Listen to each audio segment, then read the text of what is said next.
J'aime beaucoup les puzzles, mais quand il s'agit de dépuzzler mes propres romans, là d'un coup, c'est beaucoup moins fun. Et pourtant, c'est ce que je m'apprête à faire. J'ai tout un bazar de post-it. Ça y est, je les ai mis en ordre. Je vous avais filmé un reel, un slash TikTok, que du coup je vous mets là. J'ai l'ordre, j'ai mon fichier de à peu près 102 000 mots. Et j'ai mon super cahier de notes tout pourri. Donc maintenant, je vais pouvoir commencer à travailler sur le repuzzlage du roman de Nous ne reverrons jamais l'été. Mais avant d'aller plus loin, Nous ne reverrons jamais l'été, c'est quoi? C'est un roman de post-apo fantasy, ou de fantasy post-apo, c'est comme vous voulez. Nous ne reverrons jamais l'été, c'est l'histoire de Stephen qui fait un rêve récurrent. Il rêve d'une boutique dans une rue déserte, complètement enneigée. La neige est immaculée, on ne voit aucune trace de pas dedans, pas même celle de Stephen. Et lui, il est là comme un con devant la porte vitrée d'une boutique. Il y a le petit écriteau fermé qui pendouille derrière la vitre et il entend des voix derrière cette vitre, il entend des voix dans cette boutique. Et quand il regarde un peu comme ça, il voit rien d'autre que l'obscurité, une profonde obscurité. Donc c'est quoi cette obscurité? C'est quoi ce rêve? C'est quoi ces voix? Et pourquoi depuis plusieurs mois, l'hiver s'est-il installé alors que le printemps venait de s'amorcer? Pourquoi est-ce que la neige s'est mise à tomber sans explication aucune? Et surtout, pourquoi ça ne fond pas? Pourquoi l'hiver ne s'en va pas? Pourquoi cet hiver est-il arrivé? Et pourquoi ne repart-il pas? Pourquoi les saisons ne reprennent-elles pas leur cours initial? Alors pour l'instant, où j'en suis de ce roman, vous voyez, on a tout ça, on a tous ces chapitres, mais surtout on a plein de petits trucs comme ça. Donc Azem fait ceci, le groupe atteint machin, Stephen s'apprête à faire quelque chose, et ça sur 102 000 mots. Donc en fait, si on regarde bien, on a une partie où les chapitres se suivent, donc jusqu'au chapitre 18, et après c'est beaucoup de bouts de scène, de bouts de chapitres qui se suivent. Donc ce sont des chapitres entiers pour la plupart, que je suis venue ensuite recopier ici. Je vous montre brièvement pour pas vous spoiler la sortie du roman là en novembre. Et j'ai mis de l'ordre dans tous ces post-it qui ne collent plus très bien. Ce que je vais faire, c'est que je vais venir reprendre tout ça maintenant. Le répertorier. Ah oui, petite vue sur les backstage.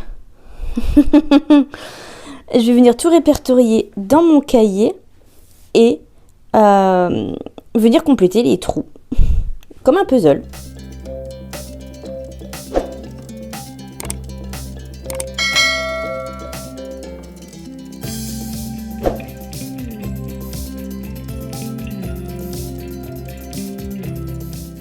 Comme je vous l'expliquais, le plus gros du travail, avant de pouvoir poursuivre sérieusement l'écriture du roman, c'est de combler les vides. Là, par exemple, j'ai deux éléments qui se suivent. Donc, on a le groupe qui quitte la capitale et le groupe qui est sur la route de la ville la plus proche de la capitale. J'ai sur mon fichier le chapitre qui s'y rapproche. Désolée pour le reflet de la lampe ici. Le chapitre qui s'y rapproche. Et donc en fait là, on part vraiment sur un chapitre complet. Le chapitre est entier.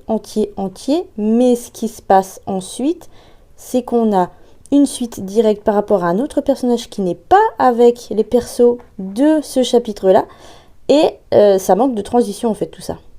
Concrètement, comment je m'y prends?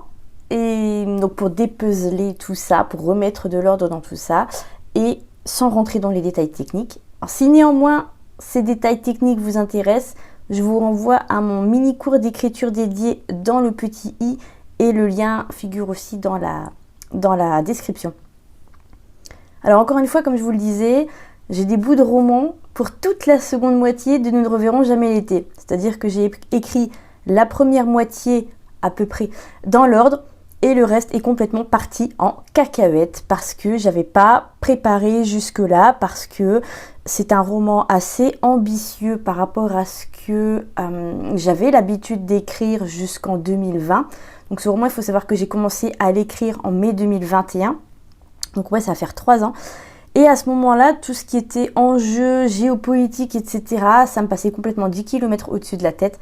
Et donc, Nous ne reverrons jamais l'été est assez ambitieux à ce niveau-là. Il est assez critique par rapport à notre société actuelle, ce genre de choses.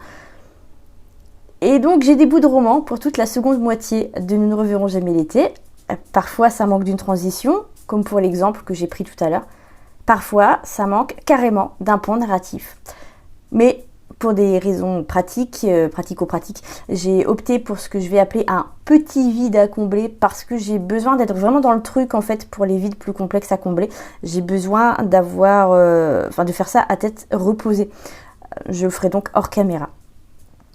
Et enfin, il faut savoir que je m'interroge toujours sur l'utilité d'une scène. Donc, je profite de recopier au propre les éléments qui figurent sur mes post-it de toutes les couleurs pour déterminer l'utilité de chaque scène. Et si elle n'en a aucune, alors il faut que je lui en trouve une, sinon elle devra sauter. Je profite aussi de tout ce fatras de post-it, de notes et compagnie pour faire un point sur les personnages.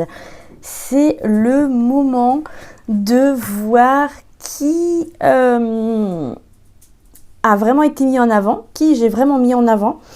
Donc, involontairement, là, c'est le duo Stephen-Azem, donc le duo d'origine, le duo de base, vraiment qu'on voit dès le tout début. Donc Stephen qui fait les rêves et Azem qui est son compagnon et qui, de son côté, enquête sur une série de sommeils longs, sans doute mêlée à la mise sur le marché d'une nouvelle drogue liée aux rêves. Donc, il commence à comprendre que l'affaire sur laquelle il enquête et tous les rêves, plutôt le rêve répétitif que fait son petit ami, ça a peut-être un lien. Et donc involontairement, je me suis concentrée sur cette trame narrative-là. Mais il y a plein d'autres arcs narratifs à développer, à approfondir. J'ai commencé, on a Roger et Marcy, on a Martha Pinkerton, donc l'épouse du préfet Pinkerton, donc pour le côté un peu politique du truc, mais sans trop approfondir parce que moi, quand je regarde ou que je lis une fiction, j'ai horreur de tout ce qui est politique, c'est comme l'espionnage, j'ai horreur de ça, donc je vais pas écrire quelque chose dont j'ai horreur, mais pourtant c'est nécessaire que j'aborde quand même le sujet dans l'optique de ce roman-là. J'ai filouté, j'ai trouvé une façon de procéder. Globalement, c'est comme ça que je me démerde pour dépuzzler un roman, ou en tout cas là, c'est la majeure partie d'un roman qui est en puzzle, en bazar, en pagaille, en bordel. C'est rien de le dire.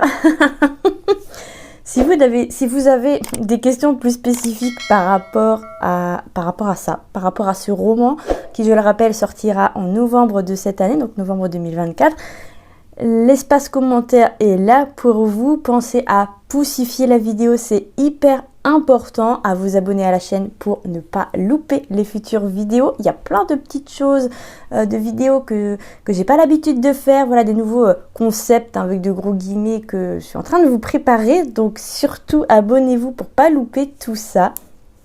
Et encore une fois, laissez-moi un petit commentaire pour faire bosser un peu l'algorithme.